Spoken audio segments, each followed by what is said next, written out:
Class 10th mathematics chapter 14.1 में आज हम लोग चौथा नंबर को सॉल्व करेंगे। तो चौथा नंबर का क्वेश्चन कुछ इस प्रकार है। इसमें बोल रहा है महिलाओं के हृदय स्पंदन की प्रति मिनट माध्य संख्या ज्ञात करना है। ये डाटा दिया गया है और इनका माध्य निकालना है। तो चलिए माध्य निकालने का प्रयास करते हैं। तो इसके लिए हम पहले से ही इस प्रकार का कॉलम बना लिए हैं। इसमें 5 कॉलम की आवश्यकता होती है, तो 5 कॉलम हम पहले से ही बना लिए। तो चलिए इस क्वेश्चन को सॉल्व करने का प्रयास करते हैं। तो क्वेश्चन में जो हृदय स्पंदन की मिनट संख्या थी वो दिया गया था, जो कि वर्ग अंतराल है, और जो महिलाओं की संख्या थी वो बारंबारता है।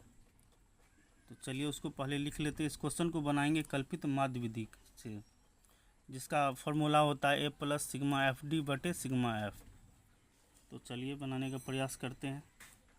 वर्ग अंतराल 65 से 68, 68 से 71, 71 से 74, 74 से 77, फिर 77 से 80, फिर 80 से 83, फिर 83 से 86। तो ये वर्ग अंतराल है जिसकी बारंबारता दिया गया है। इसके लिए 2 है, इसके लिए 4 है, इसके लिए 3 है, इसके लिए 8, इसके लिए 7, इसके लिए 4, फिर इसके लिए 2। तो यहाँ x का मान निकालेंगे। x का मान निकालने के लिए आप लोग को पता ही होगा, जो वर्ग की जो निचली सीमा होती है वर्ग अंतराल में और जो ऊपरी सीमा होती है, दोनों को जोड़कर 2 से भाग देने पर x का मान आ जाता है।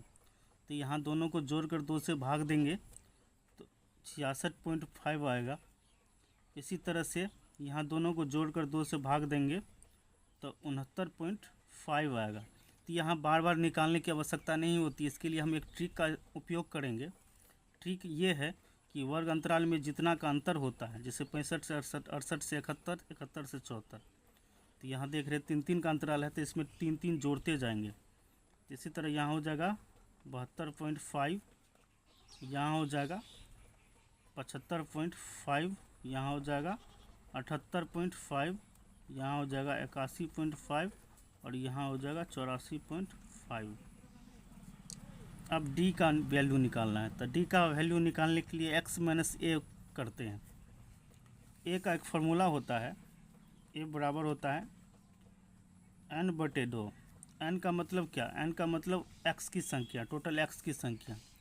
तो यहाँ देख रहे हैं 1 2 3 4 5 6 7, x की संख्या 7 है, तो यहाँ n के लिए 7 हो जाएगा। 7 बटे 2 कट जाएगा, 3.5 आएगा। तो इसका मतलब हुआ कि x के पदों में तीसरी संख्या के बाद वाली संख्या, तो तीसरी संख्या के बाद वाली संख्या a हो जाएगा। तो तीसरी संख्या के बाद वाली संख्या इसमें 1 2 3 ये है, तो ये हो जाएगा a। तो यहाँ a का वैल्यू आ गया, तो x माइनस a करना है। तो 66.5 में 75.5 घटाएंगे तो -9 आएगा।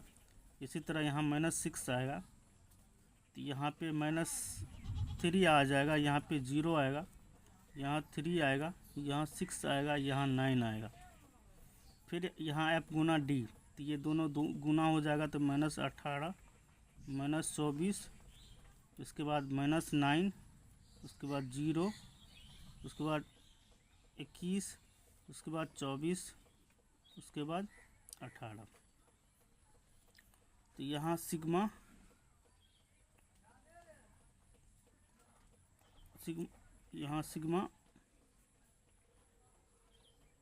एफ डी का वैल्यू आएगा।